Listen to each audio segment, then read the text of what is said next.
see here. Hey, this is Anna Imagination, and welcome to the Ethical Asshole. I am your host, the Salt Edge. So I found two words today. Well, I didn't find one of them. I've known one for a long time called Nidingr. Nidingr is an Old Norse word that I'm reviving in the 21st century because we need it here. Nidingr is the word that gave us nothing. It's spelled almost exactly the same. Nidingr, nothing. And Nidingr was two things. It was a death sentence. It was actually worse than a death sentence. It was a sentencing, and it was also a label that they put on a person. So in the Norse culture, this is Old Norse, like 700, 800, 900, 80. A person, there was the law, the Norse law. And the Jarl was basically the community leader who oversaw all the law. And they had a thing. A literal thing. That is its name, a thing. It's still called the thing. Their parliament is called the thing, okay? And it is where we get our word thing from. And every year at the thing, you would, I still love that. You would go to the thing, and they would, if you committed a crime in the last year, they would just do it all in 1 year. So if you committed a crime a day after Nidingr, you had to wait, or a day after the thing, you had to wait a whole year before you had to answer for your crime at the last year's thing. So at the thing, they would do sentencing. And it was usually eye for eye, kind of like you stole this, well, you owe this person, and that would be weight and value. But one of the most severe cases of all was being deemed a Nidingr and sentenced to the life of a Nidingr. And what this meant was you are so outside of the law that it no longer applies to you. Now, this was a double-edged sword. Sure, you do not have to follow the rules of law, and you're not going to get protected by it either. So you were removed from community. And in that region, it was a death sentence. You did not survive outside of a community in Norway, especially in the wintertime. And you were just cast out. You were an outcast. But a Nidingr could commit any crime and get no punishment. And the villagers could do whatever they wanted to you and get with no punishment. So after a while, it occurred to people that the people, if somebody was sentenced to the life of a Nidingr, they would just kill them. Like the people would, because it would be safer for them. And I am not at all here to talk about the death penalty. That is not a subject I address. That's going to go way over there out of my region. I am here to talk about the concept of a Nidingr. So one of my personal boundaries that I built for myself, and this is something I've been struggling with for a while, is there is this type of a person where they think they are above and exempt from law. They're a Nidingr. In addition to that, there are people who feel, oh, I don't have to learn, but I expect all the same rules to. They're a Nidingr. Either you are in the law and it applies to you as well, or you're a Nidingr. And what these people have done is they've absorbed all the benefits of the law for themselves while expecting no one else to. They hold everyone accountable for the downside of the law while they only hoard the good side of the law. And they've exempt themselves from the bad side of the law while also boosting themselves with the good side of the law. And because of this, and this is common, this is like all over the place now in our culture, in our government, it's now gotten to a point where, well, they're just Nidingr's. They are actually a Nidingr. We live in a Nidingr-run community now, where the Nidingr's are above the law, exempt from the law, outside of the law. Oh, but they're reaping all the benefits of the law, while shaving off all the karma of the law. And so that was a huge light bulb moment that went off. And when I realized, oh, we're just dealing with rogue Nidingr's who've literally consumed all of law, taken the good parts, left the bad parts, and hold the bad parts for everyone else. Well, literally, they took the good and the bad of law and they divided it. So all the people get the bad part of the law and they get all the good part of the law. Why are we letting Nidingr's run this place? So I got this word and I went, oh, this is such a fantastic word to have right now. So I was able to take all these assholes. These are non-students. These are non-learners, non-growers, no ethics, no humanity. They're neithings. And I went, oh, well, there's their word, a neithing. Now, my people are the people who are for humanity, for growing, for nurturing, for living ethically, and for like, they're my people, which is really, really a nice overall umbrella, once and for all divide. So there's everybody in the world, all for one for all, and then the neithing, because the neithing literally destroys everything that is one for all for one. And there it is. There it is. So you've got all these people who are all for one for all. Let's work together. Let's build. Let's nourish. Let's grow. Let's work on ourselves. Let's work on our others. You're not going to work on yourself, but you're at least going to respect others. Great. That's okay too. You're a little slow at learning. That's okay. You're trying and you're having a hard day. That's okay too. And then you've got the neithing, whose sole purpose is to destroy the integrated whole unit. So you've got the union and the asshole, which I call the neithing. There you go. You've got the union and you've got the neithing. And this neithing is literally running the world right now, and it's destroying the union. There. This is so much easier.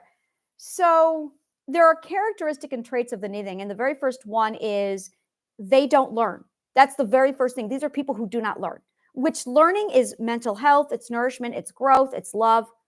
Learning is all of these things. And I'm sitting here looking at these assholes going, okay, all right. So I'm sitting here like, I'm putting myself through fucking hell right now. That's what I'm doing. That's really what I'm doing. I'm putting myself through fucking hell. So I noticed that I was having a problem with censoring myself and muting my own voice because I was afraid of putting myself out there. And I'm like, no, we're not going to do that. Put yourself out there. And I realized when I was putting myself out there that I was getting very, like, I would have bodily response. I would have heat swell up in my face and in my neck. I would feel an emotional override. And I'm going, oh, this is just the dopamine and oxytocin. This is just this is hormones like playing on. And I know why. So what's going on inside the brain is when we are exposed to something new and we don't have a tolerance built up, do not do this if you are not healthy.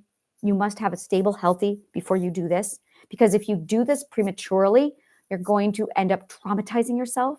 So don't do this until you've stabilized the self. This is stage 3 and stage 4 of healing. If you are in stage 1 or 2, don't do this.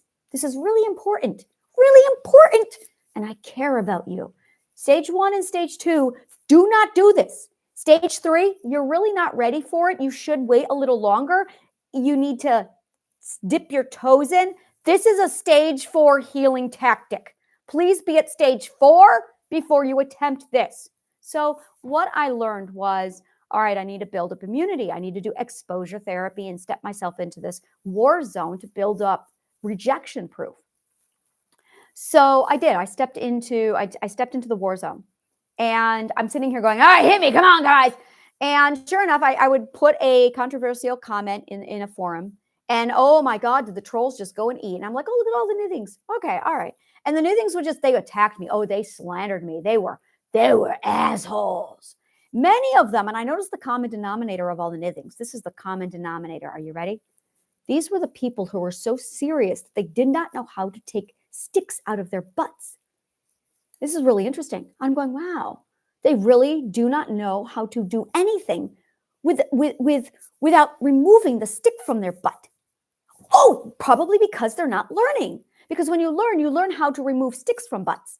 So I'm sitting here going, okay, all right. So we got neithings who refuse to learn, who's got sticks up their butts. And that might be why they're so serious. So I'm going, all right, if they have a stick in their butt, and if they're neithings, well, we're not talking to them because they got sticks in butts. And that's okay. They can have sticks in butts, but those are not my people. So I'm sitting here like commenting, and I do a range. So I do let's do irony and satire. Let's do sarcasm. I tried sarcasm the other day for the first time. I'm working it out. Every time I see anything about shit education, oh, there's the education being at its best again. Like, I'm working on it. And I'm like, oh, sarcasm for the teachers. I can do that. And then over here, we've got humor and irony for anything philosophical, which I can do because, oh, that's my region. And then we got sticks and butts peoples. Sticks and butts peoples. Oh, I love analyzing sticks and butts peoples. So sticks and butts peoples. I'm sitting here. I'll say whatever, like, and this is really, really important. One, it cannot be confirmed bias. Two, it has to be absolutely logical. Three, it has to be 100% about my perspective because it's about me, because it is coming from me. So it's going to be about me. And it's not about anyone else. And it's never critical, unless we're talking about teachers who like to claim that they're teaching when in fact they're ruining people's lives. So I'm sitting here looking at this whole setup and I'm like, all right, we got this. We got this. So I put it all together and then I watch all the data pour in. And on these days, this is cognitive behavioral therapy. This is exposure therapy. This is me working on my stage 4. This is me collecting scientific data for my research so I can take an overall view. And I'm sitting here like writing down all the comments. I'm analyzing the comments and I'm sitting here like looking at the psychology of people going, okay, it's really insightful. And when I'm done with it all and I crunch my numbers and I put everything together, I was able to go, okay, these are Nidingrs. These are definitely Nidingrs. And they have a serious stick in butt problem. They've got a serious like stick and buttus meiosis. And I'm going, all right, you guys have some problems. And I'm just not talking to Nidingrs. So I closed the door on the Nidingrs and that left all the wonderful people who learn. And I went, oh, these are my people. So I feel great. I feel fantastic about these people. And then I was able to like carve and shape and mold this world, my space into my little shop. And it was funny because I didn't know I wanted a shop. I had no idea that I wanted a shop with an E, with 2 P's and an E, SHOPPE. And I'm like, yes, I want a shop with 2 P's and an E, shop. And I love apothecaries. I love apothecaries. And one of my favorite apothecaries is in Markov. If you've never been to Markov, it's located in a region called Skyrim. And you can visit this place I recommend visiting it on a PS4. And it's on a little virtual location you can get at the video store. And when you go to Markov, there's this gorgeous little apothecary there. The most beautiful little quaint shop. And I'm just like, oh my God, this is my home. Just set me up. This is my home. And there's like a little area where you can like couches and stuff and all like a little cubby corner. I'm like, oh, this is my place. This is my place. So this is what I want. Why can't we build shops in Skyrim? Has it ever occurred to anyone that we need to do this? Like, you can build a home. You can do homesteading. Why can't I build my own shop? I want to build my own shop. Yes, I want this. I want to build my own shop. I want this. And then I'd be able to like live there in my shop and generate an income. Oh yes, this would make me so happy. And it's so weird because when I got done with all of the things that I finished, I'm like, I built my university. I got my school out there. I got all my weird shit out there.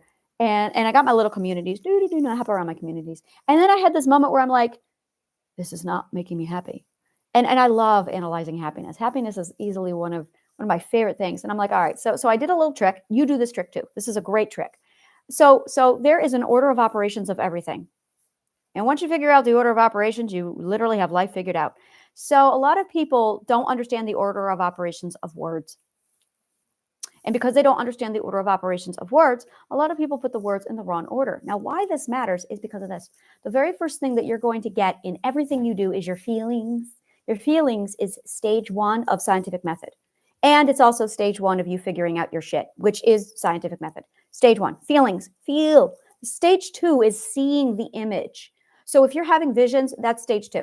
If you're imagining the way you want your life to be, that's stage 2. If you can just feel it, like, oh, I feel like something's up, but I can't tell you what, stage 1. Now, stage 3 is, okay, I have the words finally, but I can't quite summarize it into a single word because that's stage 4. So stage 3 is just me using a whole lot of words to try and explain what I can see and what I've been able to feel for a long time. But it's taken me a lot of growth to get to this point where I'm finally at stage 3 with this particular subject so I can finally tell you what it is I'm thinking. That's stage 3. This is why you feel something's not quite right. And then you get to stage 2 and you can see it, but you can't describe it. And you're like, I don't know what to say. And you're in your trip. It's not you. This is scientific method. This is scientific method. And then you get to stage 3 and okay, wait, I finally got the words. And it's because you finally have grown and learned enough that you have the vocabulary that you can start to articulate and describe. Now, the word define is the most gorgeous word in the entire human language. define. Define is definition. Definition is depth and shape. It's definition. And as you use words to define shape, you're actually shaping with sound. That's what this is. Talking is shaping with sound. And it's physics. This is what I do. This is called philophysology. Philophysology. Philophysology is the science of taking physics, logic, and words and merging it into this gorgeous thing called philophysology. And it is the science of how energy and physics works with words and logic into this gorgeous little thing. And when you study, and I mean dissect this stuff, you find shit out. And the stuff you find out is you find out that there are 4 stages of intuition that is part of scientific method, that is you figuring shit out. And that scientific method is just you figuring shit out. And you're all intuitively doing scientific method that you never studied because your education is shit. So there's 4 stages of intuition, which is first you feel it, then you see it, then you define it, shaping it with words and sound. And while you're doing that, you are actually using physics to shape it. It's amazing. And then you can summarize this gorgeous stuff into a word. This is called summary or integration, which is the taking of the definition into a single word. Now you can begin the logic, and then the math, and then the physics, and then the chemistry, and then the ontology, and then the biology wraps it all together into this gorgeous, here you go. So biology is the gift wrapping of the disciplines. So when you get all this together, and you figure this all out. I don't remember my point. I had a point. Happiness, right. So I'm sitting here talking about happiness. And I'm sitting here going, all right, I'm sitting here dissecting happiness. And I've got all the components of happiness. And it has to be a constant because math says so. So I'm looking for, okay, so one of the rules of scientific method is it has to be consistently the same thing each and every time. 100%. The minute it hits 99%, done. So no longer is it consistent. So you got to find consistency. You got to look for the common denominators. So I'm looking at the common denominators of happiness, and I've got them. It's joy, savoring, joy. It's savoring. It's the relishing of love and people. That's it. That's the meaning of life. So I'm going, all right. So it's joy, relish, savoring what you love with the people you love doing it with. Got it. That's all that life's about. So I'm like, okay, now where do I want to be? And I'm all over the place. And I'm in my ship, and I'm in my ship's quarters. And I thought about Markov and all those times I visited Skyrim. And I'm like, you know what? I really, really, really want to just live in that apothecary shop in Markov. That's really what I want to do. So I went over to my Instagram account and I set up Philosophical Coffee. Only Philosophical Coffee is like a little nourishment shop. It's just a nourishment shop. It's the very first nourishment shop, Philosophical Coffee. And I've realized that a nourishment shop is better than an apothecary, because an apothecary only focuses on herbs, that's it, herbs and spices and apothecary stuff and holistic medicines and alchemy to go, okay, here you go, which is all great, but I do a whole lot more. It's not just that. It's okay, let's talk. Let's do this. Let's call it a nourishment center. So I love it. It's a nourishment shop. I love everything about this. Nourishment shop. For the atomic health and mental health, nourishment shop. So I set up shop this last weekend. This is what I spent my weekend doing, is building shop. And I have a little gift shop with 2 P's and an E. And I'm like, oh, I'm so happy now. And I was able to settle myself inside of my little abstract shop. And I got that over on Instagram. And then I realized, oh, I got this thing happening over here with YouTube, where it's still my shop, man. It's still my I'm still in my fucking shop. This is the back end. So I feel really good about the way this whole thing just kind of, and suddenly I feel like, well, I got my ship and now I got my shop and my ship. This is my ship shop. And I'm just like, yeah, I'm so happy right now. I got my ship and I got my shop. So I'm very happy right now. I got my ship and my shop. So I'm just going to live in my shop right now for a while. And then I'm going to go back to my ship probably when I feel, and that's what it was, a feeling like I was constantly at sea, like, oh, I'm at the final frontier, constantly looking for shit. And oh, believe me, I'm still there. I'm always looking for new weird shit. But having my shop is like having a home. And I'm like, oh. And that reminded me of how much we used to do this all the time. It used to be part of our identities. Which shop do you want to have when you grow up? You know, and that's really what we're doing. We're all nourishing each other. We're nourishing ourselves, we're nourishing each other, which aligns with all of the science, like boom, boom, boom, boom, boom. It's just all about nourishment and growth. And suddenly I realized it's not what do you want to be when you grow up? It's how do you want to nourish? What is your shop? What is your nourishment shop? Completely changes the way you think about everything. And it's funny because I have the university behind me, the University Emporium, but that's not where I'm happy. No, I like my little shop. I love that a lot. I love that, everything about that. It's cozy. It's cozy. It's comfortable. It's like, and what's great is I can close out the world and be like, oh my God, no neathings are allowed. Just no neathings. And when I put that boundary up, this is really important. When I realized that I now have this personal law, no neathings allowed. And now it's like, if you're a neathing, you do not get my conversation. If you are a neathing, yeah, access denied. Like no neathings allowed. You are either here to learn or leave. And when I set this rule for myself, oh wow, I can't. The world went quiet. The world went quiet like it's never been quiet before. And I went, okay.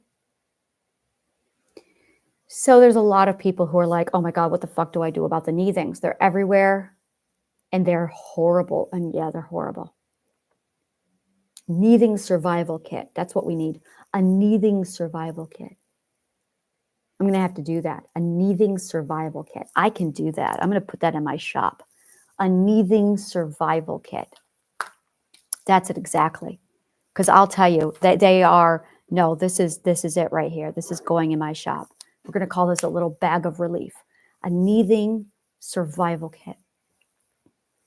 And that's really, that's it. That is it right there. Yeah. So may you find peace. And thank you. May the kindest of words always find you.